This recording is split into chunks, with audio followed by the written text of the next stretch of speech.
Good evening, barflies and lounge lizards, and welcome to the Atomic Snack Bar. And tonight we'll be discussing 5 of my favorite films with elements of both sci-fi and film noir. And yes, I pronounce it noir. But I gotta give the pronunciation police something to complain about this weekend. And number 5 on the list is Kiss Me Deadly from 1955. Produced and directed by Robert Aldrich of the Dirty Dozen fame, Kiss Me Deadly is one of the pinnacles of 1950s crime drama. And it tells the story of famous fictional detective Mike Hammer, who, after picking up a mysterious female hitchhiker, finds himself caught up in an equally mysterious and complex plot with one of the most unexpected climaxes of all time. And this is actually one of the best films on this list, but to completely avoid spoilers, I can't discuss the sci-fi element, which isn't revealed until the very end of the film. That's some fine YouTubing, I know. And that's why they pay me literally tens of dollars every single month. But the sci-fi is there, and a second viewing of the film really shines a whole new light on the story. The film stars Ralph Meeker as Mike Hammer. Meeker was a film and TV actor who also appeared in The Dirty Dozen and The Night Stalker. The character of Mike Hammer first appeared in the 1947 novel I, the Jury by Mickey Spillane, and he would go on to appear in numerous novels, films, radio programs, comics, and TV. And really interesting, Spillane himself would even portray the character on film. Kiss Me Deadly is a unique film, feeling quite contemporary, almost like a 90s indie film, and it was rather influential as well. There would probably be no Pulp Fiction or Repo Man without it. It even received an entry in the Hugo Award-winning The Encyclopedia of Science Fiction. But it wasn't just film buffs that Kiss Me Deadly caught the eye of. A special committee of the Senate, whose function was to investigate organized crime, claimed that Kiss Me Deadly was a menace to the American youth. So you know it's gotta be good. And finally, the sci-fi element did not appear in the original novel. It was added for the film.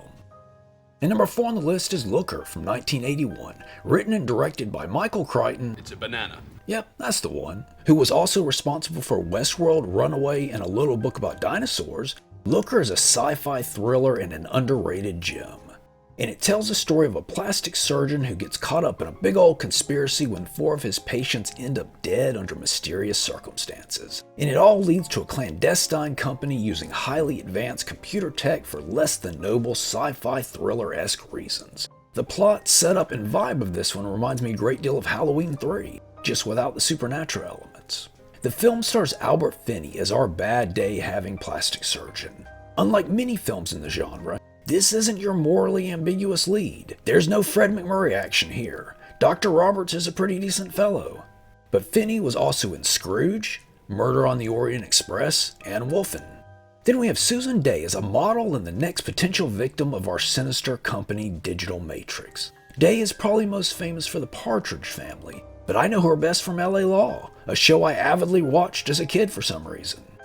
And lastly, I wanted to mention that Looker also features appearances by James Coburn and Playboy model Terry Wells. Gotta keep my dirty birdies happy. The title of the film is a play on words. It's not just Looker as in the attractive models, but it also stands for Light Ocular Oriented Kinetic Emotive Responses Gun that the bad guys use. And this weapon causes the victims to lose all sense of time. Looker features several firsts in film.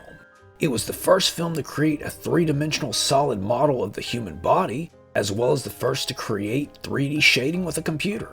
When the film was first released, Crichton said that many claimed the film was outrageous, yet his predictions came true, with CG becoming a very real thing. Initially, he was quite skeptical about it, and the film even feels like a warning against it. There's much to like about Looker, but the true standout of the film for your almost humble host is the score by Barry Dvorak. It's amazingly synthy and sci-fi in nature, quite Carpenter-esque. John, that is, not the pop duo. And number 3 on the list is Dark City from 1998. Directed by Alex Proyas of The Crow fame, Dark City is a perfect mix of both genres. It tells the story of a young man who wakes up in an unfamiliar bathroom with no memories and no idea how he got there. If I had a nickel. He soon finds that said bathroom is in a hotel room with a dead body in the corner. And not long after that, a group of mysterious black-clad strangers begin hunting him.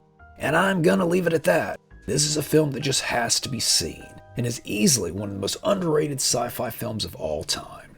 The film stars Rufus Sewell as our amnesiac lead. Sewell, and yes, I looked that up, was also in The Illusionist, The Legend of Zorro, and the British TV series Victoria, which I thought was pretty darn good. Then we have fan favorite Jennifer Connelly as a lounge singer and our lead's estranged wife. Connelly also appeared in films such as The Rocketeer, Labyrinth, and Phenomena. The film also features appearances by William Hurt, Kiefer Sutherland, and Richard O'Brien, so it's a solid cast. Dark City was based on a story by director Alex Proyas himself, with a screenplay also by Proyas along with Lim Dobbs and David S. Goyer. And I'm sure you all know Goyer best from his Van Damme-less Kickboxer 2. Proyas has said that one of the big inspirations for Dark City was the classic Twilight Zone series, and you can tell. He also butted heads quite a bit with New Line Cinema. He was forced to add an opening narration, and normally I'm all about narration, especially in this type of film. But this particular one gave away several important plot points. So when Proyas got to do a director's cut, Kiefer Sutherland's narration was cut. Dark City was filmed at Fox Studios in Australia. The entire city was constructed on a set and there were no practical locations in the film. In doing so, they were able to create a totally unique world that's like a mixture of 1940s New York and Europe. The film received quite a bit of praise when it was released, and yet it didn't do well at the box office, thus a sequel never came. But in 2001, Proyas returned to the Dark City universe with a short film called Mask of the Evil Apparition.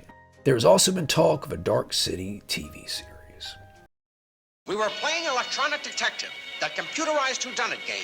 I had the case all figured out. Lucy was the killer, right? Wrong. Wrong. Lucy and I were uptown playing cards. Lucy's prints were on the 45, but only Dina Ricchetti knew whose prints were on the 38. Now, if the 45 was uptown with Lenny Little and the 38 was downtown with Dina Ricchetti, then the killer had to be Eileen Stella. Of course. Electronic Detective from Ideal. And number 2 on the list is Soylent Green from 1973. Directed by Richard Fleischer of several classic film noirs including The Narrow Margin, Soylent Green is a dystopian future sci-fi film and my favorite film on the list. It's also a film that gets very unfairly overshadowed by its famous plot twist. A plot twist that, I say to you, is only a small part of a wonderful sci-fi mystery. Knowing said twist in advance takes very little from the enjoyment of the film. And it tells the story of the distant year of 2022. Overpopulation, pollution, and global warming have caused massive shortages of food, water, and housing. And within this bleak, overcrowded world, there's a murder, and Detective Robert Thorne is on the case. The film stars snack bar favorite Charlton Heston as our lead, and he is every bit his gruff, Heston-y self. Then we have Edward G. Robinson in his final role. Robinson was a stage and screen actor with an impressive resume which includes the original Double Indemnity. And that's 2 Double Indemnity references if you're counting. According to Heston, Robinson's final scene in Soylent Green is the final scene he ever filmed. He was also originally cast as Dr. Zaius in Planet of the Apes, but dropped out due to health problems and concerns about the makeup. Soylent Green was loosely based on the novel Make Room, Make Room by sci-fi author Harry Harrison. Harrison began as an artist working for EC Comics. He would go on to write the Deathworld series, the Stainless Steel Rat series, and the first novel I ever read in full, Bill the Galactic Hero. And speaking of, well, nothing, Soylent Green features an appearance by the early video game Computer Space, making it the first appearance of a video game in a feature film. And Computer Space was designed by Nolan Bushnell, who founded Atari. But what about Richard Fleischer's father? I'm sure at least 6 of you are asking, and you are correct to do so, because his father was indeed famed animator Max Fleischer. And now it's time for a mention, and that's Alphaville. Last time I did an episode like this, the Angry Randos pitched an absolute fit that I didn't include in the list.